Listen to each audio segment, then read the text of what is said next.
সবাইকে স্বাগত জানাচ্ছি এটিএন বাংলার নিয়মিত আয়োজন ATN business and finance powered by Dhaka bank limited. দর্শক, আপনাদের সাথে আছি আমি অর্পা আহসান। দর্শক, আমরা যেমনটা জানি যে ছোট ছোট বালুকণা বিন্দু বিন্দু জল গড়ে তোলে মহাদেশ সাগর অতল, ঠিক তেমনই ছোট ছোট উদ্যোগের মধ্য দিয়েই বাংলাদেশের অর্থনীতির বড় একটা অংশ জুড়ে আছে ক্ষুদ্র এবং মাঝারি শিল্প উদ্যোক্তা। আমরা আজকে আমাদের আলোচনার মূল বিষয়বস্তু রেখেছি বাংলাদেশে এসএমই খাতের উন্নয়ন, সম্ভাবনা, চ্যালেঞ্জ এবং করণীয়।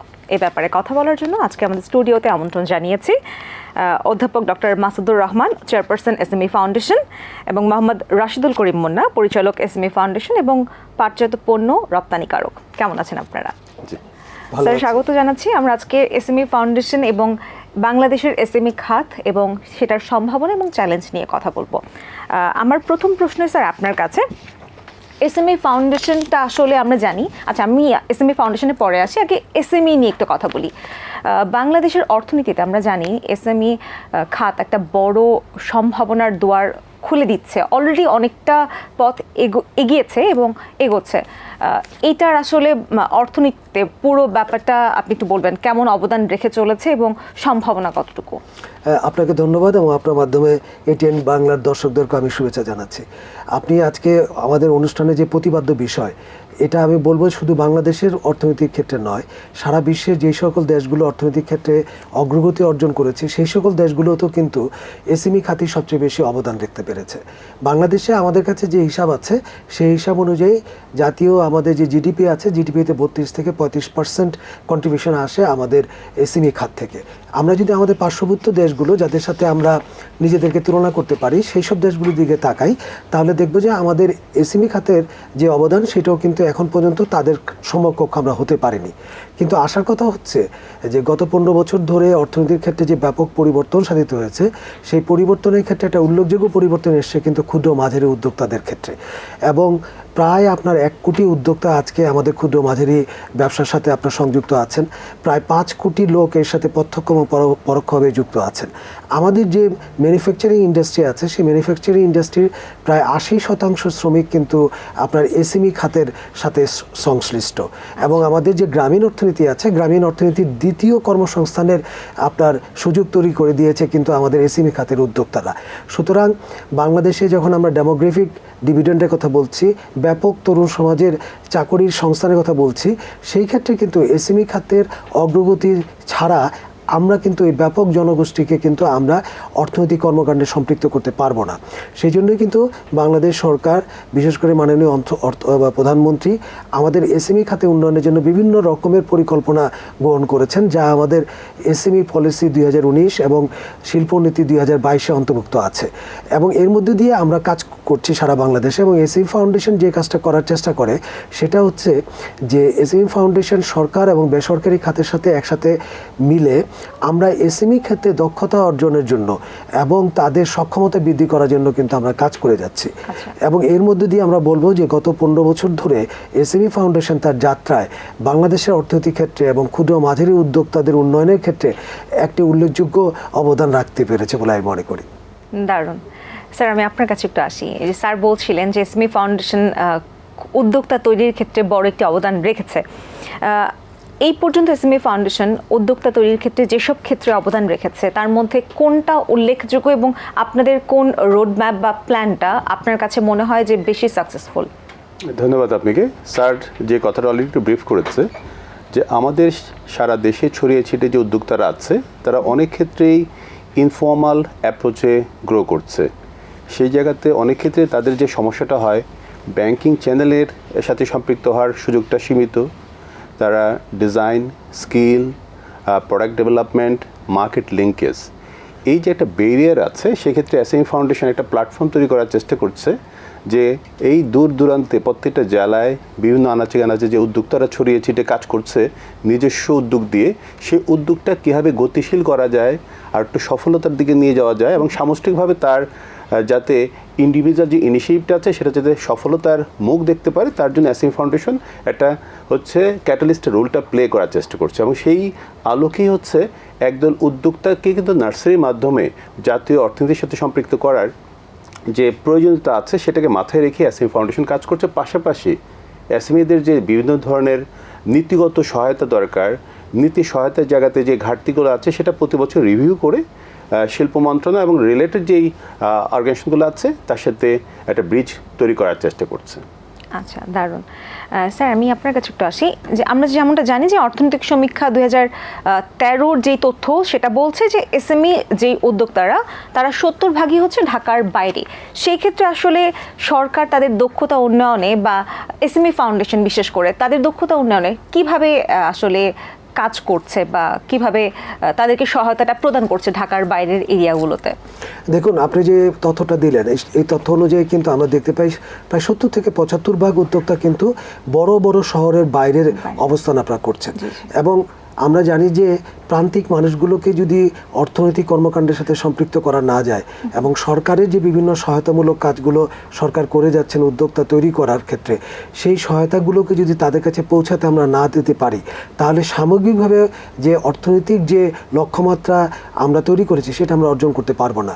সেই জন্য কিন্তু এসএমই ফাউন্ডেশন সারা বাংলাদেশে আমাদের বেসরকারি যে উদ্যোক্তারা আছেন তাদের যে বিভিন্ন রকম চেম্বার অ্যাসোসিয়েশন আছে, মহিলা উদ্যোক্তাদের যে চেম্বার অ্যাসোসিয়েশন আছে, তার মাধ্যমে কিন্তু আমরা কাজ করে থাকি। এবং সারা বাংলাদেশে বিভিন্ন জায়গায়, যেটা আমাদের জনাব মুন্না সাহেব বললেন, যে আমরা যেটার উপর সবচেয়ে বেশি জোর দেওয়ার চেষ্টা করছি সেটা হচ্ছে প্রথমত আপনার সক্ষমতা বৃদ্ধি করা, দ্বিতীয়ত যেটার উপর জোর দিচ্ছি সেটা হচ্ছে আমাদের উদ্যোক্তারা যেন আপনার আনুষ্ঠানিক একটি ব্যবসা প্রতিষ্ঠান হিসেবে তৈরি হতে পারে এবং সেই ক্ষেত্রে তাদের যে ঘাটতিগুলো আছে সেগুলি যেন তারা পূরণ করতে পারে, সে ব্যাপারে আমরা কাজ করছি। কারণ আনুষ্ঠানিক ব্যবসার সাথে আপনার সম্পৃক্ত না হলে অর্থনৈতিক যে সুবিধাগুলো পাওয়া যাবে, ব্যাংকিং খাতে যে সুবিধাগুলো পাওয়া যায়, সেগুলি অনেক সময় তারা সেগুলি গ্রহণ করতে পারে না। ইভেন সরকারি যে বিভিন্ন সুবিধাগুলো আছে সেগুলোও কিন্তু অনানুষ্ঠানিক খাতে প্রদান করার ক্ষেত্রে আমরা অনেক সময় সমস্যার সম্মুখীন হই। তো সুতরাং ব্যবসাটাকে আনুষ্ঠানিক খাতে রূপান্তরিত করার জন্য আমরা বিভিন্ন রকমের কাজ আমরা করছি। পাশাপাশি উৎপাদনশীলতা বৃদ্ধি করা, আপনার উৎপাদনের ক্ষেত্রে পণ্যের বৈচিত্র্যকরণ, আধুনিক প্রযুক্তির প্রয়োগ, বাজার সংযোগের যে কাজটি আছে। আপনি জানেন যে এসএমই ফাউন্ডেশন একটি জাতীয় মেলা করে প্রতি বছর, 7টি ডিভিশনে আমরা ডিভিশনাল মেলা করি এবং বড় বড় শহরগুলোতে আমরা বিভিন্ন মেলা করি। এবং আমরা কিন্তু আবার শুধু মেলা নয়, আমরা কিন্তু আমাদের যে বায়াররা আছেন সেই বায়ারদের সাথে আমাদের সেলারদের একটা ম্যাচিংয়ের জন্য কিন্তু বিভিন্ন রকমের প্রোগ্রাম আমরা করে থাকি। এর ফলে যেটা হচ্ছে যে সরাসরি ক্রেতাদের সাথে এক ধরনের সংযোগ তৈরি করার চেষ্টা করছি। এর মধ্যে দিয়ে উৎপাদনকারীরা যেন মধ্যস্বত্বভোগীদেরকে কিছুটা এড়িয়ে যেতে পারে, কারণ আপনারা জানেন যে যত বেশি মধ্যস্বত্বভোগী তৈরি হয়, আসল উৎপাদনকারীরা কিন্তু তত কম মুনাফা অর্জন করে। সুতরাং আমরা সেই ক্ষেত্রে বাজার সংযোগের উপর অনেক আপনার জোর দিয়েছি। পাশাপাশি আপনার বাজারের যে পরিবর্তন হচ্ছে, ক্রেতাদের যে চাহিদা পরিবর্তন হচ্ছে এবং এর মধ্য দিয়ে পণ্যের যে পরিবর্তন সাধন করা দরকার, ব্যবসার প্রক্রিয়ার যে পরিবর্তন সাধন করা দরকার, সেটাও কিন্তু আমরা আমাদের উদ্যোক্তার কাছে তুলে ধরার চেষ্টা করছি। এটা হচ্ছে উদ্যোক্তা কেন্দ্রিক। আরেকটা জিনিস কিন্তু আছে, সেটা হচ্ছে যে এই উদ্যোক্তাদের জন্য আপনার সরকারি বিভিন্ন রকমের নীতি সহায়তা দরকার। সরকার শিল্প মন্ত্রণালয় থেকে শুরু করে বাণিজ্য মন্ত্রণালয়, অর্থ মন্ত্রণালয় বিভিন্ন রকমের নীতি তৈরি করেন, এনবিআররা বিভিন্ন রকমের ট্যাক্স পলিসি তৈরি করেন। আমরা কিন্তু তাদের সাথে কাজ করি এবং অ্যাডভোকেসি আমরা করি। আমরা বিভিন্ন সময় আমরা বলি যে কী ধরনের নীতি সহায়তার ঘাটতি আছে এবং সেটা কীভাবে পূরণ করা যেতে পারে, এবং সেগুলি আমরা আমাদের গভর্নমেন্ট অর্গানাইজেশন যারা আছেন তাদের সাথে আমরা পার্সু করি। এবং এই ক্ষেত্রে আমাদের মন্ত্রণালয়ের যে শিল্প মন্ত্রণালয়ের মাধ্যমেও আমরা সরকারি বিভিন্ন এজেন্সির সাথে আমরা যোগাযোগ রাখি। এর মধ্য দিয়ে আমরা নীতি সহায়তার ক্ষেত্রে আমরা এসএমই উদ্যোক্তাদের নীতি সহায়ক, যেটা তাদের সহায়ক নীতি প্রণয়ন করার ক্ষেত্রে সরকারকে আমরা চেষ্টা আমরা করি। এবং অন্যান্য ক্ষেত্রে বাংলাদেশ ব্যাংকের সাথেও ফাইন্যান্সিংয়ের ক্ষেত্রে যে প্রবলেমগুলো আছে সেগুলি কাটিয়ে উঠবার জন্য বাংলাদেশ ব্যাংক যেন আপনার প্রয়োজনীয় নীতি গ্রহণ করেন সে ব্যাপারেও কিন্তু আমরা তাদের সাথে কাজ করে যাই। আচ্ছা, মানে যতভাবে পারা যায় আর কি সেইভাবে সহায়তাগুলো প্রদান করার চেষ্টা এসএমই ফাউন্ডেশন নিজ জায়গা থেকে করে থাকে। স্যার, বুঝলাম সেটা, কিন্তু প্রান্তিক অঞ্চলে আমি যে কথাটা বলছিলাম যে তাদেরকে সহায়তা প্রদানের ক্ষেত্রে আসলে আপনারা কি এখানে বসে সেই সব জায়গায় সহায়তা প্রদানের ক্ষেত্রে কি চ্যালেঞ্জ ফেস করেন না? অবশ্যই আমাদের চ্যালেঞ্জ আছে। চ্যালেঞ্জটা কীরকম আমি আপনাকে বলি। আমাদের এসএমই ফাউন্ডেশনের তো সক্ষমতার একটা সীমা আছে। আর আপনাকে যেটা আমরা বলছি, প্রায় 1 কোটি আপনার উদ্যোক্তা আপনার আছে এবং এসএমই ফাউন্ডেশন গত 15 বছর ধরে তার কাজের মধ্যে দিয়ে এই উদ্যোক্তাদের কাছে একটি ভরসার জায়গায় পরিণত হয়েছে। ফলে সারা দেশে যে প্রচুর পরিমাণ যে ক্ষুদ্র উদ্যোক্তা মাঝারি উদ্যোক্তা আছে তাদের সবার কাছে কিন্তু আমরা পৌঁছতে পারছি না। তার মানে দাঁড়াচ্ছে কি যে যে আমরা পারছি না সেটা আমরা জানি, কিন্তু সেটা পৌঁছানোর জন্য কিন্তু যেমন আপনার মুন্না সাহেব যেমন আছে, ওনারা বেসরকারি খাতে বিভিন্ন রকমের আপনার অ্যাসোসিয়েশন, চেম্বার এবং সংস্থাগুলো আছে, তারাও কিন্তু বিভিন্নভাবে এই এসএমই উদ্যোক্তাদের সাহায্য করার জন্য কাজ করেন এবং ওনাদেরও কিন্তু আমরা সাহায্যটা আমরা নিয়ে থাকি। এবং এসএমই ফাউন্ডেশন এখন যে কাজ করে তার প্রায় 70 থেকে 80% কাজ কিন্তু আমরা প্রান্তিক অঞ্চলে করি। আমরা শহর কেন্দ্রিক কাজগুলো তো আমরা করি, কিন্তু তার বাইরে আমাদের মূল লক্ষ্য কিন্তু হচ্ছে যে প্রান্তিক অঞ্চলে যে উদ্যোক্তারা আছেন তাদের উন্নয়নের জন্য আমরা কি কাজ করতে পারি। চমৎকার। স্যার, আমরা শুনছিলাম যে এসএমই ফাউন্ডেশন প্রান্তিক অঞ্চলে সহায়তা করার ক্ষেত্রে কি কি প্রতিবন্ধকতা ফেস করে থাকে। আপনার কাছে আমি একটু জানতে চাই, এসএমই খাতের সামনে মানে যেহেতু এসএমই খাতে একটা সম্ভাবনার দুয়ার খুলে দিচ্ছে, তো স্বাভাবিকভাবেই সেটার পেছনে অনেকগুলো চ্যালেঞ্জ থেকে থাকে। তো এই খাতে সবথেকে বড় চ্যালেঞ্জগুলো আপনার কি মনে হয় উন্নয়নের অগ্রযাত্রায় পৌঁছার সেটা হচ্ছে আপনি এসএমইদের যদি আরেকটা ক্যাটাগরি আছে মাইক্রো এবং কুটির ক্যাটাগরিতে, বিশেষ করে তারা হচ্ছে সবচেয়ে বড় চ্যালেঞ্জের মধ্যে পড়ে। কারণটা হচ্ছে যে তারা মূলত ফর্মাল চ্যানেলে নেই, তারা ইনফর্মাল চ্যানেলে আছে এবং ব্যাংকগুলো বা আর্থিক প্রতিষ্ঠানগুলো তাদেরকে সাপোর্ট দেওয়ার ক্ষেত্রে কিন্তু খুব একটা পজিটিভ না। তো এসএমই ফাউন্ডেশন যে কথাটা স্যার বলেছেন যে বাংলাদেশ ব্যাংকের যে বর্তমান নীতিমালা আছে সেক্ষেত্রে কিন্তু বড়ভাবে চেষ্টা হচ্ছে এই ব্যাংকগুলোর একটা মাইন্ডসেট চেঞ্জ করা, এবং সেক্ষেত্রে এই যে এসএমইর যে সংজ্ঞাটা আছে সেই সংজ্ঞার মধ্যে একটা যন্ত্রণা আছে, সীমাবদ্ধতা আছে, সেটাকে একটু ক্লাসিফাইড করা যায় কিনা। পাশাপাশি এসএমই ফাউন্ডেশন কিন্তু বেশ কিছু ক্লাস্টার আছে, ৭৭টা ক্লাস্টারকে আইডেন্টিফাই করেছে এবং এই যেটা বলেন যে মাইক্রো লেভেলে যারা কাজ করছে তাদেরকে কীভাবে সাপোর্ট দেওয়া যায় বা বুস্ট আপ করা যায়, এবং সেক্ষেত্রে ইন্ডিভিজুয়াল যে সেক্টরগুলো আছে বা ইন্ডিভিজুয়াল প্রোডাক্টগুলি আছে সেখানেও চ্যালেঞ্জগুলো হচ্ছে নট অনলি ফাইন্যান্সিয়াল চ্যালেঞ্জ, সেখানে হচ্ছে তাদেরকে কীভাবে বুস্ট আপ করার ক্ষেত্রে স্কিলটাকে আপগ্রেড করা যায়, তাদেরকে নতুন নতুন টেকনোলজি কীভাবে প্রোভাইড করা যায়, এবং সর্বোপরি তাদের প্রোডাক্টটা বিক্রি করার ক্ষেত্রে এনবিআর যে ঝামেলাগুলো আছে, ডাবল ট্যাক্সেশনের বিষয়গুলো আছে, ভ্যাটের বিষয়টা আছে, এই জায়গাগুলো কিন্তু এসএমই ফাউন্ডেশন ফোকাস করে সরকারের সাথে চেষ্টা করছে এটা সমাধানের পথ বের করতে। পাশাপাশি যে চেষ্টাটা হচ্ছে যে যারা মাইক্রো লেভেলে আছে তাদের প্রোডাক্টগুলিকে কীভাবে বড় ইন্ডাস্ট্রির সাথে মার্চ করা যায়, অর্থাৎ তাদের সাথে যে একটা লিঙ্কেজটা, যে কারণে কিন্তু আগামী 19শে মে থেকে 25শে মে যে মেলাটা হতে যাচ্ছে এসএমই মেলাটা, সেখানে মাননীয় প্রধানমন্ত্রী সদয় সম্মতি জ্ঞাপন করেছেন উনি আসার জন্য, এবং এই মেলাগুলির মাধ্যমে কিন্তু আমরা চেষ্টা করছি সারা দেশে যে ছড়িয়ে ছিটে মাইক্রো লেভেলে যে উদ্যোক্তারা আছে তারা যাতে তাদের পণ্যগুলা নিয়ে উপস্থাপন করতে পারে, এবং সেই পণ্যগুলোর সাথে বড় বড় যারা সাপ্লাই চেনে যারা আছে তাদেরকে কীভাবে লিঙ্কেজটাকে ডেভেলপ করা যেতে পারে।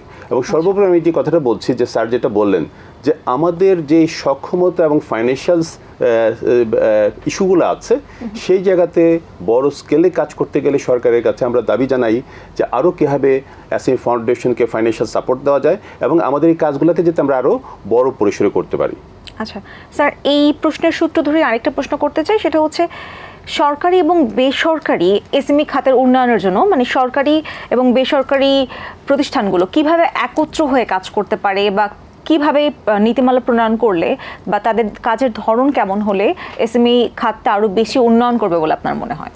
আপনি যথার্থই বলেছেন যে বেসরকারি অর্গানাইজেশনগুলো কাজ করছে, ডেভেলপমেন্ট অর্গানাইজেশনগুলো কাজ করছে বা সরকারি বিভিন্ন প্রতিষ্ঠানগুলো কাজ করছে, কিন্তু অনেক ক্ষেত্রে যেটা দেখা যাচ্ছে যে সামষ্টিক ডেভেলপমেন্টের জন্য সমন্বয়ের যে একটা ঘাটতি আছে সেটা হচ্ছে একটা বড় চ্যালেঞ্জ। এবং সেই জায়গাতে হচ্ছে যেমন উদাহরণ দিচ্ছে একটা ক্লাস্টারে হয়তো ফাইন্যান্সিয়াল সাপোর্ট দরকার, আরেকটা জায়গাতে হচ্ছে ডিজাইন সাপোর্ট দরকার, আরেক জায়গাতে হচ্ছে মার্কেট লিঙ্কেজটা দরকার, অর্থাৎ যে ডিফারেন্ট টাইপ অফ যে রিকোয়ারমেন্টগুলো আছে বা ডিমান্ডগুলো আছে এই সমন্বয়ের একটা ঘাটতি আছে। সেই জায়গাতে এসএমই ফাউন্ডেশন চেষ্টা করছে এসএমই ফাউন্ডেশনের নিজস্ব যেই জনবল আছে সেই কাঠামোর আওতায় যতটা সম্ভব ক্ষেত্র বিশেষে স্পেসিফিক কিছু মডেল ডেভেলপ করার চেষ্টা করছে, সেক্ষেত্রে ক্লাস্টারকে ফোকাস করে যে পার্টিকুলার কিছু সমন্বয়ের মাধ্যমে তাদেরকে কীভাবে সেই তাদের যে প্রচেষ্টা আছে সেটাকে বুস্ট আপ করা যায় সেই চেষ্টাটা এসএমই ফাউন্ডেশন করছে। কিন্তু আমি আবারও বলছি যে সামগ্রিকভাবে যে ডিমান্ডটা আছে আপনি 1 কোটি লোককে নিয়ে কাজ করার যেই চ্যালেঞ্জটা আছে সেখানে কিন্তু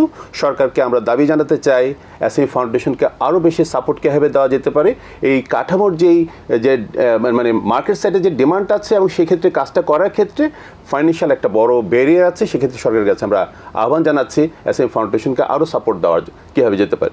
তাহলে আমরা আসলে সত্যিকার অর্থে যে প্রশ্নটা আপনার, যে মাইক্রো লেভেলে আমরা আরও বেশি সহযোগিতার কার্যক্রমটা বাড়াতে পারবেন। এক্স্যাক্টলি। স্যার, আমরা জানি এই খাতে নারীদের অংশগ্রহণ কিন্তু পুরুষদের তুলনায় অনেকটা বেশি। তো নারীদের অংশগ্রহণ বৃদ্ধি বা তারা যে কাজ করছে তাদের কোনো সমস্যা তারা সম্মুখীন হচ্ছে কিনা, এইসবগুলোর ক্ষেত্রে সুবিধা প্রণয়নের ক্ষেত্রে এসএমই ফাউন্ডেশন আলাদা কোনো উদ্যোগ নিয়েছে কিনা? আপনাকে ধন্যবাদ এই প্রশ্নটা করার জন্য। বাংলাদেশে এখন কর্মক্ষম নারীর 43% নারী কিন্তু আপনার অর্থনৈতিক কর্মকাণ্ডের সাথে সংযুক্ত আছেন, এবং সাধারণত আমাদের মতো দেশগুলোতে এত বিপুল সংখ্যক নারী অর্থনৈতিক কর্মকাণ্ডের সাথে সংযুক্ত হওয়াটা অত্যন্ত, আমি বলবো যে আমাদের জন্য একটা সফল একটা তথ্য কিন্তু আমাদের সামনে আছে। এবং এসএমই ফাউন্ডেশনের কাজের এবং সাফল্যের একটা বড় অংশ হচ্ছে আমাদের নারী উদ্যোক্তাদের সাথে আমাদের কাজ করা। যেমন কতগুলো উদাহরণ দেই, এসএমই ফাউন্ডেশনের নিজস্ব প্রোগ্রাম আছে যে শুধুমাত্র নারী উদ্যোক্তাদের আপনার তৈরি করা এবং তাদের নার্চিং করার জন্য। এবং সেই ক্ষেত্রে আপনি জানবেন যে এসএমই ফাউন্ডেশন উদ্যোগী কিন্তু আজকে সারা বাংলাদেশে প্রায় 20টির বেশি জেলাতে আপনার নারী উদ্যোক্তাদের জন্য আলাদা চেম্বার তৈরি করা হয়েছে। এবং এই নারী উদ্যোক্তাদেরকে নিয়ে আমরা প্রায় সারা বাংলাদেশে আলাদা করে নারীদের দক্ষতা বৃদ্ধি এবং নারীদের ব্যবসা বাণিজ্যকে প্রমোট করার জন্য কিন্তু আমরা কাজ করে যাচ্ছি। বিশেষ করে বাংলাদেশের অর্থনৈতিক ক্ষেত্রে একটা বড় রকমের পরিবর্তন হয়েছে নারীদের অংশগ্রহণের ক্ষেত্রে, সেটা হচ্ছে কোভিডের সময়। আমরা দেখতে পেয়েছি যে কোভিডের সময় বিপুল সংখ্যক নারী তারা ছোট ছোট উদ্যোগ নিয়ে এগিয়ে এসছেন, এবং অধিকাংশ ক্ষেত্রেই তারা অনলাইন প্ল্যাটফর্মটা ইউজ করার চেষ্টা করেছেন। এবং কোভিডের সময় কিন্তু আমরা সারা দেশে 8টি ডিজিটাল মেলা আমরা করেছি আমাদের আপনার আইসিটি মন্ত্রণালয়ের মাধ্যমে। এবং আমরা কিন্তু বর্তমানে এখন আপনার ফেসবুকের সাথে, যেটা ফেসবুকের যে মেটাভার্সন মানে যেটা মার্কেট প্লেস বলে, তাদের সাথে আমাদের কিন্তু একটা চুক্তি আছে। এবং সেই চুক্তির পরিপ্রেক্ষিতে যে এই যে ফেসবুকের প্ল্যাটফর্মটাকে ইউজ করে কীভাবে ব্যবসা বাণিজ্য করা যেতে পারে, তার জন্য কী ধরনের ট্রেনিংয়ের দরকার, আপনার কী ধরনের টার্মস কন্ডিশন তাদের জানা দরকার, রুলস অ্যান্ড রেগুলেশন কমপ্লায়েন্স কীভাবে জানা দরকার, পুরো ইকোসিস্টেম অর্থাৎ ধরেন ডেলিভারি সিস্টেম কী হবে, পেমেন্ট সিস্টেম কী হবে, এগুলি নিয়ে কিন্তু আমরা ফেসবুকের সাথে আমরা চুক্তিবদ্ধ। এবং সারা বাংলাদেশে কিন্তু আমরা নারী উদ্যোক্তাদেরকে ফোকাস করে কিন্তু আমরা এই ট্রেনিং প্রোগ্রামগুলো আমরা চালাচ্ছি। এবং আমাদের যে মেলাগুলো হয় সেই মেলাগুলোর ক্ষেত্রে প্রায় 50 থেকে 60% অংশগ্রহণকারী হচ্ছে কিন্তু নারীরা। এবং আমাদের এসএমই ফাউন্ডেশনের যে ক্রেডিট হোলসেলিং প্রজেক্ট আছে, সেই প্রজেক্টে আমরা যে লোন দিয়ে থাকি, সেই লোনের 26% লোন কিন্তু আমরা নারী উদ্যোক্তাদের দিয়ে থাকি। এবং বাংলাদেশ ব্যাংকের পলিসি হচ্ছে কমার্শিয়াল ব্যাংকগুলিকে যখন তারা বলে যে 5% নারীকে লোন দেওয়ার জন্য, আমাদের সেখানে কিন্তু আমরা প্রায় 26% নারীকে আমরা লোন দিয়ে যাচ্ছি। আমাদের ট্রেনিং প্রোগ্রামও কিন্তু প্রচুর পরিমাণ নারী আমাদের সাথে সম্পৃক্ত আপনার হচ্ছে। এর ফলে আমরা বলবো যে আমরা বিশেষ করে এসএমই ফাউন্ডেশন নারী উদ্যোক্তা তৈরি, নারী উদ্যোক্তাকে সামনে এগিয়ে নিয়ে যাওয়া এবং তার সক্ষমতা বৃদ্ধি করার জন্য এবং তাকে নীতিগত সহায়তা প্রদান করার জন্য আমরা কিন্তু ডিফারেন্ট অ্যাপ্রোচ আমরা নিয়েছি। এবং তার কিছু ফলাফলটাও কিন্তু আমি বলবো জাতীয় অর্থনীতিতে আপনার প্রতীয়মান হচ্ছে। স্যার, চমৎকার, আপনি খুব ভালো ভালো তথ্য দিলেন। স্যার, আমি আপনার কাছে আরেকটু জানতে চাই, একেবারে যারা মানে খুব ছোট পরিসর থেকে হয়তো বা খুবই অল্প পুঁজি নিয়ে বিজনেসটা শুরু করছে মাত্র অনলাইন প্ল্যাটফর্মে, তো তারা আপনাদেরকে আসলে কিভাবে রিচ করবে বা আপনাদের কাছ থেকে সহায়তা চাওয়ার জন্য তাদেরকে কোন কোন ক্রাইটেরিয়া পার করতে হবে? দেখুন, আমরা যেটা বলার চেষ্টা করি সেটা হচ্ছে যে কোনো উদ্যোক্তার সাথে সরাসরি সংযোগ স্থাপন করার জন্য কিন্তু আমাদের এসএমই ফাউন্ডেশনে একটা আলাদা ডেস্ক আছে, যেটাকে আমরা ওয়ান স্টপ সার্ভিসেস বলি। আমাদের ফেসবুক পেজ আছে, আমাদের আপনার অনলাইনে আমাদের প্রেজেন্ট আপনার আছে। পাশাপাশি আমরা যেটা বলবো যে এসএমই ফাউন্ডেশন যে কাজটা করার চেষ্টা করে যে প্রাইভেট সেক্টরের মধ্যে দিয়ে আপনার নেটওয়ার্কিংয়ের মাধ্যমে আমরা কিন্তু সারা দেশে আমরা কাজ করি। এবং সারা বাংলাদেশে এমন কোনো জেলা নাই যে জেলাতে আমরা আমাদের মেইন চেম্বার অথবা আপনার মহিলা চেম্বারের সাথে আমাদের যোগাযোগ নাই। সুতরাং আমাদের সাথে যোগাযোগ করার ক্ষেত্রে কিন্তু কোনো ব্যারিয়ার নাই। আপনার অনলাইন প্ল্যাটফর্ম বলেন, ফিজিক্যাল প্ল্যাটফর্ম বলেন, আমাদের সাথে যোগাযোগ করতে পারে। এবং আমাদের আপনার ফেসবুকের মাধ্যমে কিন্তু প্রতিনিয়ত আমরা এসএমই ফাউন্ডেশনে আমরা যে কর্মসূচিগুলো আমরা নেই সেগুলো কিন্তু প্রতিনিয়ত আমরা প্রচার করতে থাকি। এবং এর মধ্যে দিয়ে যেমন ট্রেনিং ফ্যাসিলিটি, অনেক সময় আমরা অনলাইন ট্রেনিং ফ্যাসিলিটি আমরা প্রোভাইড করি। এবং সেই ক্ষেত্রেও আমরা অনলাইন প্ল্যাটফর্ম গিয়েছে কিন্তু এই কারণেই, কারণ একটা ট্রেনিং নেওয়ার জন্য ঢাকা শহরে একজন মহিলা আসা বা একজন উদ্যোক্তার আসা অনেক সময় কিন্তু অর্থনৈতিকভাবে সামাজিক কারণ উনি পারেন না। ফলে আমরা যখন অনলাইন ট্রেনিং দিয়ে আমরা যাচ্ছি, উনি কিন্তু তার নিজের জায়গা থেকে বসে ওগুলি আমাদের করতে পারছেন। সুতরাং আমরা চেষ্টা করছি আমাদের উদ্যোক্তাদের কাছে যাওয়ার জন্য, এবং উদ্যোক্তারা আমাদের কাছে আসার জন্য যেন কোনো প্রতিবন্ধকতার সম্মুখীন না হয়, সেই জন্য কিন্তু আমরা আমাদের কাজ, আমরা বলবো যে আমাদের যে দুয়ার আছে সেটা আমরা খোলা রেখেছি। চমৎকার, খুবই দারুণ। স্যার, অনলাইনে এই যে আপনারা যে ট্রেনিং দিলেন, স্যার যে কথাগুলো বললো, অনলাইনে যে ট্রেনিংগুলো দিচ্ছেন সেখানে একজন জয়েন করার পর খুব স্বাভাবিকভাবেই জুমে হয়তো বা ট্রেনিংগুলো প্রদান করা হয়ে থাকে। সেখান থেকে একজন উদ্যোক্তা যিনি জাস্ট বিজনেস স্টার্ট করেছে, হয়তো বা সেরকম কিছু জানেও না, খুব অল্প পুঁজি নিয়ে, তো আপনারা তাদেরকে কোন কোন ধরনের ট্রেনিং দিচ্ছেন এবং কিভাবে তাদেরকে উদ্যোক্তা থেকে আসলে সফল ব্যবসায়ী হতে ট্রেনিং প্রদান করছেন, সেই ব্যাপারে একটু বলবেন। জি, কি কি শেখানো হচ্ছে মূলত ট্রেনিং দিতে? বেসিক্যালি একজন উদ্যোক্তা হিসেবে আমার কাছে যেটা মনে হয় যে একজন উদ্যোক্তা একটা ইমোশন থেকে শুরু করা, সেখানে সে একটা সাপোর্ট চায়, যেই প্ল্যাটফর্ম হচ্ছে তাকে সাহসী করতে উদ্বুদ্ধ করে। তা এসএমই ফাউন্ডেশন এই কাজটা কিন্তু প্রথমত করার চেষ্টা করছে, যেটা স্যার বললেন যে সকলের জন্য উন্মুক্ত, অর্থাৎ এসএমইরা বিশ্বাস করছে যে হ্যাঁ তার একটা প্ল্যাটফর্ম আছে, তাকে সাপোর্ট দেওয়ার জন্য একটা প্লেস আছে। আমরা যে কাজটা, আপনার যে প্রশ্নের উত্তরটা হচ্ছে যে আমরা প্রত্যেকটা উদ্যোক্তার ডিমান্ড হচ্ছে এক একজনের হচ্ছে এক এক রকম। সুতরাং এখানে সারা বছর ব্যাপী বেশ কিছু কার্যক্রম আছে, যেই কার্যক্রমগুলোকে মাথায় রেখে আমরা ওটা করি। বাট পাশাপাশি যখন একজন উদ্যোক্তা ডিমান্ড করে যে হ্যাঁ আমি হচ্ছে আইটি সেক্টরে আমার সাপোর্ট দরকার, আমার ডিজাইন সেক্টরে সাপোর্ট দরকার, আমার স্কিল ডেভেলপমেন্টে সাপোর্ট দরকার, বা ফাইন্যান্সিয়াল লিঙ্কেজের জায়গাতে আমার একটা সাপোর্ট দরকার, ওটাকে মাথায় রেখে কিন্তু ওই যেটা বললাম সারা বছর কিছু সেট প্রোগ্রাম আছে, সেই উদ্যোক্তাকে তখন সেই সেট প্রোগ্রামে সেট করা হয় যাতে তার প্রবলেমটা উত্তরণের সুযোগটা বাড়ে। সুতরাং এইভাবে চেষ্টাটা করা হয় যে উদ্যোক্তাদের যে চ্যালেঞ্জগুলো আছে সেই চ্যালেঞ্জগুলোকে উত্তরণটা কীভাবে সামষ্টিকভাবে করা যায়, এবং সার্বিকভাবে আমাদের জাতীয় অর্থনীতিতে এই যে ক্ষুদ্র ক্ষুদ্র উদ্যোক্তারা যাতে একটা বড় পরিসরে যেতে পারে, এবং সেই যাত্রাটাকে হচ্ছে ত্বরান্বিত করাটাই হচ্ছে এসএমই ফাউন্ডেশনের বড় হচ্ছে উদ্যোগ, এবং সেখানে হচ্ছে সফলতা। আমরা আপনাদের মাধ্যমে যেটা জানাতে চাই, আগামী 19শে মে থেকে 25শে মে যে মেলাটা হচ্ছে, আমরা কিন্তু একটা বড় প্ল্যাটফর্ম তৈরি হয়েছে যে ক্রেতা বিক্রেতার একটা মিলন মেলা, এবং মাননীয় প্রধানমন্ত্রী যেহেতু এসএমই বান্ধব একজন নেত্রী, উনি এই এসএমইদেরকে উৎসাহিত করার জন্য কিন্তু উনি নিজে উপস্থিত থাকছেন। সুতরাং আপনাদের মাধ্যমে দর্শকদেরকে জানাতে চাই, এই মেলাতে আপনারা আসুন। আমাদের যে উদ্যোক্তারা এসএমইরা যে ছড়িয়ে ছিটিয়ে বিভিন্ন ধরনের চমৎকার ইনোভেটিভ ক্রিয়েটিভ প্রোডাক্টগুলি তৈরি করছে, তাদের পাশে এসে দাঁড়ান। তাহলে হবে কি, আমি যে কথাটা শুরুতে বললাম, তাদের একটা ইন্সপিরেশন দরকার।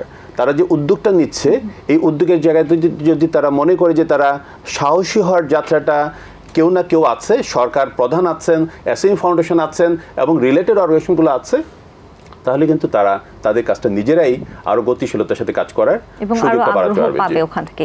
স্যার, এই মেলায় কি কি থাকছে এবারে?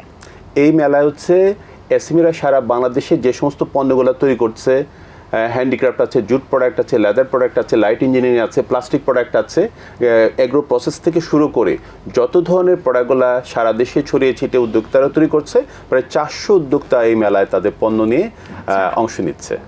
দারুণ। স্যার, এই যে ট্রেনিং প্রদানের পাশাপাশি হয়তো বা আপনাদের আরও কিছু কার্যক্রম আছে উদ্যোক্তা তৈরির ক্ষেত্রে, সেগুলো আমরা একটু বিস্তারিত জানতে চাই যে ট্রেনিং প্রদানের পর আসলে আপনারা আরও কিভাবে সাপোর্ট করে থাকেন। আমি একটা উদাহরণ দিয়ে আপনাকে বলি যে আমরা ক্লাস্টার বেস যাই, তো ক্লাস্টার বেস হচ্ছে যে একটা নির্দিষ্ট ভৌগোলিক এলাকায় যদি একই রকমের পণ্য উৎপাদনকারী প্রতিষ্ঠানগুলো থাকে 50-এর মতো বা 50-এর নিচে, তাদেরকে আমরা ক্লাস্টার আমরা বলি। এই ক্লাস্টারগুলোতে আমরা কী কাজ করি, আমি সাম্প্রতিককালে আপনার দুটো উদাহরণ আপনাকে দেই। যেমন যশোরে আপনি জানেন, যশোরের আপনার কাঁথা স্টিচ একটা বিরাট আমাদের একটা ঐতিহ্যবাহী আমাদের পণ্য, হস্তশিল্প পণ্য। আমি আপনার কাছে আবার আসবো, আমাদের বিরতির সময় হয়ে গেছে স্যার। দর্শক, এই পর্যায়ে নিয়ে নিচ্ছি ছোট্ট একটি বিরতি, ফিরছি কিছুক্ষণ পরই। দর্শক, বিরতির পর আরও একবার ফিরে এলাম এটিএন বাংলার নিয়মিত আয়োজন ATN business and finance, powered by Dhaka bank limited. Sir আমি আপনার কাছে যে প্রশ্নে ছিলাম যে ট্রেনিং প্রদানের পাশাপাশি আপনারা আসলে এই সেশনটার পর ট্রেনিং সেশনের পর কি কাজ করে থাকেন? না, এই প্রশ্নটা আপনি করার জন্য আপনাকে আমি ধন্যবাদ জানাচ্ছি, কারণ আমাদের আলোচনার মধ্যে দিয়ে এমন একটা ধারণা হয়তো দর্শকদের মাঝখানে যেতে পারে যে আমরা শুধু ট্রেনিং দিয়ে দিচ্ছি, তারপর আপনাদের যতটুকু পারেন করেন। আমরা কিন্তু তা করি না। আমরা ট্রেনিংটা দেই এই কারণে যে আমাদের অধিকাংশ যারা উদ্যোক্তা হিসাবে আসেন, তারা ওই যে নিজস্ব যে আগ্রহ, নিজস্ব যে উৎসাহ, সেটার মধ্যে দিয়ে তারা চলে আসেন। কিন্তু এটার পরে তাদের কিছু দক্ষতার ব্যাপার আছে, কিছু নলেজ তাদেরকে গ্যাদার করতে হয়, সেই কাজটা আমরা করি। এরপরে কিন্তু আমরা আমাদের বিরাট একটা কাজ হচ্ছে আপনার নার্চিং করা। যেমন আমি আপনার যশোরে একটা উদাহরণ দিই। যশোরে আমাদের কাঁথা স্টিচ যেটা আছে সেটা একটা প্রাচীন ঐতিহ্যবাহী একটা পণ্য। আমরা কোভিডকালীন সময়ে আমি ব্যক্তিগতভাবে আমি নিজে এবং আমার প্রতিষ্ঠানে অন্যরা আমরা কিন্তু যশোর ভিজিট করি এবং আপনি যে বিশ্বাস করতে পারবেন না যে যশোরের গ্রাম অঞ্চলে ব্যাপক সংখ্যক নারী এই কাজের সাথে আপনার যুক্ত আছেন। তো আমরা গিয়ে এখানে যেটা দেখতে পেলাম যে ওনারা সেই হাজার বছর ধরে যে ট্রেডিশনাল যে ডিজাইন চলছে সেই ডিজাইনই তারা কাজ করে যাচ্ছে। সেটা খারাপ না, আমাদের ঐতিহ্য অংশ। কিন্তু বর্তমানে তো ক্রেতার রুচির পরিবর্তন হয়েছে, তাই না? সে অন্য কিছু পেতে চায়। এরপরে আমরা ঢাকা আসার পরে আমরা যে কাজটা করলাম সেটা হচ্ছে আমাদেরকে ডিজাইনারদেরকে আমরা সংযুক্ত করলাম, করে আমরা যশোরে একটা আপনার ডিজাইন কীভাবে, নতুন ডিজাইন কীভাবে ডেভেলপ করা যেতে পারে, নতুন ডিজাইনটা কীভাবে ইমপ্লিমেন্টেশন করা যেতে পারে, আপনার সেলাইয়ের যে বিভিন্ন রকমের ভ্যারিয়েশন আছে সেগুলি কী হতে পারে, তার একটা ট্রেনিং কিন্তু আমরা যশোরে আমরা দিয়েছি। এবং আমি জানি যে আপনি যদি মেলায় যান, যশোরে যারা আসবেন তাদের সাথে যদি কথা বলেন, ওই ডিজাইনের যে ট্রেনিং দেওয়ার পর থেকে তাদের যে পণ্যের ক্ষেত্রে যে বৈচিত্র্য এসছে, তাদের ওইখানে প্রচুর পরিমাণ এখন তারা অর্ডার পাচ্ছে এবং তারা তাদের ব্যবসা অনেক বেশি সম্প্রসারিত হয়েছে। চমৎকার। মানে আপনারা যদি ওই ভিজিটটা না করতেন তারা কিন্তু ওই ভ্যারিয়েশনের ব্যাপারটা জানতে পারতো না। হ্যাঁ, কারণ আমাদের কাজ হচ্ছে কিন্তু যেটা আমাদের মুন্না সাহেব বলার চেষ্টা করেছেন যে আমরা বলি যে হ্যাঁ বেসিক কিছু ট্রেনিং আছে, তারপরে হচ্ছে বেসিক্যালি কিন্তু নিড বেসড যে আপনার কী কাজ করতে হবে। আরেকটা ছোট্ট উদাহরণ আপনাকে দিই, সেটা হচ্ছে রাঙামাটিতে আমরা কাজটা করছি। রাঙামাটি জেলাতে আমরা মাননীয় প্রধানমন্ত্রীর একটি পরিকল্পনা আছে, সেটা হচ্ছে এক জেলা এক পণ্য নিয়ে কাজ করা। রাঙামাটিতে আপনার ট্রেডিশনালি কোমর তাঁত বলে একটা তাঁত আছে। তো রাঙামাটিতে যারা আমাদের ইন্ডিজিনিয়াস পিপল আছে তারা যে কাজটা করেন তাদেরও ক্ষেত্রে এক সেম, কারণ ওদের মতো করে ওরা জিনিসটা তৈরি করে এবং ওদের সংস্কৃতিতে যে কাপড় চোপড় যেভাবে তৈরি করে তা আবার মেইন স্ট্রিম আমাদের যে সোসাইটিতে আমাদের যে কাপড় চোপড় তার সাথে মিল খায় না। তো আমরা ওইখানে যে কাজটা করার চেষ্টা করেছি সেটা হচ্ছে ওই ডিজাইন আবার ডেভেলপ করা, যে মেইন স্ট্রিমের সাথে যাতে একটা লিঙ্ক আপ তৈরি করা, যে আমাদের পাহাড়ি অঞ্চলে ওনাদের যে সংস্কৃতিতে যে কাপড়, তার বাইরে আমাদের যে সংস্কৃতির যে কাপড়, তাদের মধ্যে একটা লিঙ্কেজ আমরা তৈরি করার চেষ্টা করছি। ডিজাইন আমরা করেছি এবং আরেকটা কাজ করেছি, সেটা হচ্ছে আমাদের একটা বেসরকারি ব্যাংক আমাদের সাথে সংযুক্ত আছেন। এই ব্যাংককে আমরা নিয়ে গেছি এবং ব্যাংকরা ওই উদ্যোক্তাদের কার কতটুকু ফাইন্যান্সিংয়ের প্রয়োজন আছে সেই ফাইন্যান্সিং কিন্তু তারা করছেন এবং এর ফলে প্রচুর পরিমাণ নতুন ডিজাইন তৈরি হয়েছে এবং নতুন নতুন পণ্য তারা অলরেডি মেইন স্ট্রিম বাজারে সরবরাহ করা শুরু করেছেন। এবং এই মেলাতে আমরা কিন্তু আমাদের ওই পাইলট প্রজেক্টের আলাদা একটা স্টল আমরা তৈরি করেছি, যেটাতে আমরা দেখাতে পারবো যে আমরা কি পরিবর্তন আমরা আনতে পেরেছি। তো সুতরাং এই যে আমি যে কথাটা বললাম যে নার্চিং কিন্তু আমাদের একটা বিরাট পার্ট, এবং সেই নার্চিং শুধুমাত্র যে আমরা নিজেরা করি তা না, কিন্তু আমাদের যে বেসরকারি পার্টনাররা আছেন তারাও এখন কিন্তু আমাদের সাথে সংযুক্ত হচ্ছেন। কারণ এসএমই ফাউন্ডেশন তৈরি করার একটা বিশাল উদ্দেশ্য ছিল সরকারি এবং বেসরকারি যে খাত আছে তারা যেন একসাথে সমন্বিতভাবে কাজটা আপনার করতে পারে, সেই চেষ্টা আমরা চালিয়ে যাচ্ছি। দারুণ স্যার, চমৎকার কিছু ইনফরমেশন দিলেন। স্যার আমি আপনার কাছে একটু জানতে চাই আপনারা বাজেটটা আসলে কেমন যাচ্ছেন এই খাতের জন্য? ধন্যবাদ আপনাকে। আসলে আমরা স্বাভাবিকভাবেই সামনে এলডিসি গ্র্যাজুয়েশনের দিকে যাচ্ছি।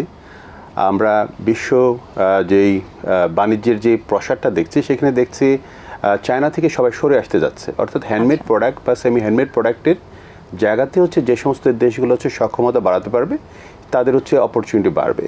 তো সেই জায়গাতে এই যে বাংলাদেশে প্রায় 1 কোটি উদ্যোক্তা আছে, তারা যে সমস্ত পণ্যগুলো তৈরি করছে, এখানে চ্যালেঞ্জটা হচ্ছে তাদের সক্ষমতা কীভাবে বাড়ানো যায়। এবং সেই জায়গাতে এই বাজেটের ক্ষেত্রে আমরা যেটা দেখছি যে বড়দের জন্য যে ধরনের ট্রেড লাইসেন্স বা ভ্যাট বা যে নিয়মগুলো আছে, এই ছোট বা মাইক্রো লেভেলে একই হারে সেটাকে অ্যাপ্রোচ করা হয়। সেক্ষেত্রে আমরা দাবি রাখছি আপনাদের মাধ্যমে যে এসএমই বান্ধব যাতে বাজেটটা হয় এবং সেই জায়গাতে এসএমইদের যেই এই চ্যালেঞ্জের উত্তরণের ক্ষেত্রে আমরা রিসার্চকে কীভাবে ফোকাস করতে পারি, তারা প্রোডাক্ট ডেভেলপমেন্টের ক্ষেত্রে যদি তারা বিনিয়োগ করে সেখানে কীভাবে তারা ট্যাক্স ভ্যাটের রেয়াত পেতে পারে এবং সর্বোপরি মূল যে অর্থনীতির স্রোতে তারা কীভাবে আসতে পারে। আরেকটা বিষয় আমি আপনাদের মাধ্যমে বলতে যাচ্ছি যে আমাদের আশেপাশে দেশগুলোতে এসএমইদের সুরক্ষার জন্য কিন্তু গভর্নমেন্টের যে প্রকিউরমেন্ট পলিসি আছে সেখানে কিন্তু 20 থেকে 35-36% হচ্ছে পণ্য কেনার বাধ্যবাধকতা আছে, যেটা কিন্তু বাংলাদেশে নেই। সুতরাং বাংলাদেশে যে এই যে প্রায় 1 কোটি উদ্যোক্তা তৈরি হয়েছে, তারা তাদের সক্ষমতা বাড়ানোর চেষ্টায় এগিয়ে যাচ্ছে এবং বাংলাদেশ আজকে যে উন্নয়ন সেখানে কিন্তু তাদের একটা অবদান আছে। সুতরাং এই বিষয়টাকে সামনে রেখে তাদের সুরক্ষার জন্য প্রকিউরমেন্ট পলিসিতে কীভাবে অন্তত 25% পণ্য কেনার বাধ্যবাধকতা যাতে সরকার নিতে পারে, এটা আমি জোর দাবি জানাচ্ছি। এবং সেই জায়গাতে তাদের যে চ্যালেঞ্জের জায়গাটাতে বলছি যে ফাইন্যান্সিয়াল জায়গাটা হচ্ছে একটা বড় চ্যালেঞ্জ, যেটা এসএমই ফাউন্ডেশন কাজ করছে, কিন্তু সেই পরিধিটা বাড়াতে হবে। সেক্ষেত্রে আলাদা একটা থোক বরাদ্দ রাখা যায় কীভাবে, এবং সর্বোপরি বিশেষ করে যে এসএমইরা যে প্রবলেমটা ফেস করছে সেটা হচ্ছে ভ্যাট এবং ট্যাক্স নিয়ে একটা বড় জটিলতার মধ্যে পড়ছে, কারণ বড়দের জন্য যে নিয়ম তাদের জন্য একই নিয়ম প্রয়োগ করা হচ্ছে। সুতরাং এটা একটা ডিভিশন আনা দরকার, যাতে ছোটরা তাদের সীমিত পরিসরে যে কাজটা করছে তারা তাদের একটা উইন্ডো পায়, যাতে মূল স্রোতের সাথে তারা আসতে পারে এবং ইনফর্মাল চ্যানেল থেকে ফর্মাল চ্যানেলে তারা আসার সুযোগটা যাতে বাড়তে পারে। ওকে স্যার, আপনি যেমন বলতে চাচ্ছেন যে সবাইকে যদি ইকুয়ালি ট্রিট করা হয় তাহলে এই ক্ষেত্রে আসলে সেইভাবে তারা সুযোগ সুবিধা পাবে না, যাতে তারা একটু বেশি সুযোগ সুবিধা পায়, যেহেতু তারা অলরেডি একটু ছোট পরিসরে কাজ করছে, তো তাদেরকে একটু বেশি সুযোগ দিলে তারা সম্ভাবনাটা আরো বাড়াতে পারবে। আমি যেটা বলতে চাচ্ছি, তারা যখন শুরু করলো অন্তত প্রথম 5 থেকে 7 বছর তাদেরকে একটা সাপোর্ট দেওয়া দরকার, যাতে তাদের সক্ষমতার লেভেলটা যখন একটা প্রফেশনাল প্ল্যাটফর্মে আসার যে সুযোগটা সেটা যাতে বাড়ানো যায়, তাহলে কিন্তু মূল অর্থনীতিতে তাদের একটা অবদানটা আরও বাড়বে এবং দ্রুততার সাথে বাড়বে সেটা। থ্যাংক ইউ স্যার আপনাকে। স্যার, আপনার কাছে ছোট্ট করে জানতে চাচ্ছিলাম, আমাদের অনুষ্ঠানের সময় প্রায় শেষ, আমরা আসন্ন 11তম মেলা জাতীয় ক্ষুদ্র ও মাঝারি শিল্প পণ্য মেলা যেটা হতে চলেছে, স্যার আপনার কি মনে হয় যে এই মেলা উদ্যোক্তাদের জন্য আগ্রহ বা যেই উচ্ছ্বাস তাদের ব্যবসা নিয়ে তারা যখন শুরু করে, এটা আসলে এই মেলাটা তাদেরকে কিভাবে হেল্প করে, এটা একটু বলুন। দেখুন, আমি যখন উদ্যোক্তাদের সাথে কথা বলি এবং আমাদের যখন মেলার আমরা পরিকল্পনা করি, কাজ করি, তখন আমি দেখি যে আমাদের উদ্যোক্তারা সারা দেশ থেকে তারা এই মেলার জন্য উদ্গ্রীব হয়ে থাকেন। যেটা আমাদের মুন্না সাহেব বললেন, আমরা প্রায় 315টা মতো স্টল আমরা দিতে পেরেছি, তার বাইরেও আর কিছু থাকবে। এবং এই স্টল পাওয়ার জন্য তাদের প্রচণ্ড আকাঙ্ক্ষা থাকে। মূল কারণ হচ্ছে যে তারা দেখাতে চায় তারা কি করছে। কারণ আমাদের মাঝখানে এক ধরনের ধারণা আছে যে ক্ষুদ্র মাঝারি তারা মনে ওই যে ট্রেডিশনাল কিছু পণ্য নিয়ে এসে হাজির হয়েছে, কিন্তু আপনি বিশ্বাস করতে পারবেন না। এবং আপনি যদি যান তাহলে আপনি দেখবেন যে আমাদের উদ্যোক্তাদের ক্ষেত্রে পণ্যের বৈচিত্র্য যে কত রকমের হয়েছে, এবং আজকে কিন্তু প্রচুর পরিমাণ আপনার প্রযুক্তির ব্যবহার আপনার তৈরি হয়েছে। যেমন আমি যদি একটাই কথা বলি, আমাদের লাইট ইঞ্জিনিয়ারিংয়ের বিভিন্ন খাত আছে এবং লাইট ইঞ্জিনিয়ারিংয়ের ক্ষেত্রে আমাদের প্রচুর সফলতা আছে, এবং এই সফলতার পিছনে মূল কাজটা করেছে কিন্তু আমাদের এসএমই উদ্যোক্তারা। আমাদের এগ্রি প্রোডাক্ট আমরা যেগুলি তৈরি করি, আমাদের ফুড প্রসেসিংয়ের ক্ষেত্রে বিগত কয়েক বছর ধরে ফুড প্রসেসিং ইন্ডাস্ট্রিটা অনেক ভালো করেছে, এবং তার যে আপনার উপস্থাপনা, তার পণ্যের যে গুণগত মান, এবং আমরা কিন্তু আমাদের ফুড প্রসেসিং ইন্ডাস্ট্রি প্রায় 11 থেকে 15টি কোম্পানিকে আমরা ISO 9000 ইন্টারন্যাশনাল সার্টিফিকেশন আমরা করেছি, হাইজিন থেকে আরম্ভ করে ফুড কোয়ালিটির উপরে। এবং আমাদের ছোট ছোট উদ্যোক্তারা তারা কেউ কিন্তু বিদেশে এখন পণ্য রপ্তানিও আপনার করছে। আপনি আমাদের এই যে জুয়েলারি ইন্ডাস্ট্রি, যেটা আমি বলবো যে আমরা গোল্ডের কথা বলছি না, আমাদের ইমিটেশন যে ইন্ডাস্ট্রি, তার 100% এক সময় আপনার চীন এবং ভারত থেকে আনা হতো, এখনও আনা হয়। কিন্তু গত 4-5 বছরে আমাদের এই জুয়েলারি ইন্ডাস্ট্রি ইমিটেশন যারা তৈরি করে, সেটাও কিন্তু আমাদের আভ্যন্তরীণ বাজারে 5 থেকে 10% এখন আমরা নিজেরাই কিন্তু আপনারা উৎপাদন করছি এবং বিক্রি করছি। তো এই যে বিভিন্ন খাতগুলো আছে যেগুলি অপ্রচলিত খাত, লাইটিংয়ের কথা আপনাকে আমি বললাম, ইলেকট্রনিক্স গুডসের কথা আপনার বললাম, আপনার বলা হচ্ছে হাউস হোল্ডের আপনার বাড়ি বানাবার জন্য যে আপনার বিভিন্ন রকমের জিনিসগুলো দরকার আছে সেইগুলির কথা বললাম, ডেকোরেশনের কথা বললাম, চামড়াজাত পণ্য কথা আমরা বলছি, পাট এবং পাটজাত পণ্যের কথা বলছি, সেগুলির ক্ষেত্রে অনেক রকমের বৈচিত্র্য আপনার আসছে, এবং সেই বৈচিত্র্যতার প্রদর্শনী হচ্ছে কিন্তু আমাদের এই মেলা। এবং এই মেলার মধ্যে দিয়ে কিন্তু আমি মনে করি আমাদের উদ্যোক্তা শুধু না, আমাদের ক্রেতাদের মাঝখানেও এক ধরনের আত্মবিশ্বাস তৈরি হবে যে আমরা সক্ষমতা অর্জন করছি এবং আমরা সামনে এগিয়ে যাওয়ার জন্য আমাদের অনেক রকমের সুযোগটা তৈরি হয়েছে। তা আমি জাস্ট যেটাকে বলবো আপনার চ্যানেলের মাধ্যমে যে আমি বলবো যে দর্শকরা আপনারা আসুন, আপনারা দেখুন যে আমরা কতটুকু এগোতে পেরেছি এবং আপনাদের সাজেশন এবং আপনাদের নতুন চিন্তাগুলো আমাদের সাথে শেয়ার করুন। স্যার নির্দ্বিধায় আমার মনে হয় এই মেলাটা আসলে উদ্যোক্তাদের জন্য বড় একটা সম্ভাবনা তৈরি করবে। দর্শক, আমরা আজকে কথা বলছিলাম এসএমই খাত নিয়ে এবং এটার সম্ভাবনা এবং করণীয় নিয়ে। আশা করছি তরুণ উদ্যোক্তা যারা আছেন তাদের আমাদের আজকের এই আলোচনা অনেকভাবে সাহায্য করবে। দর্শক, এই ছিল আজকের আয়োজনে। দেখা হবে পরবর্তী পর্বে। সেই পর্যন্ত সবাই ভালো থাকুন, সুস্থ থাকুন আর এটিএন বাংলার সাথেই থাকুন।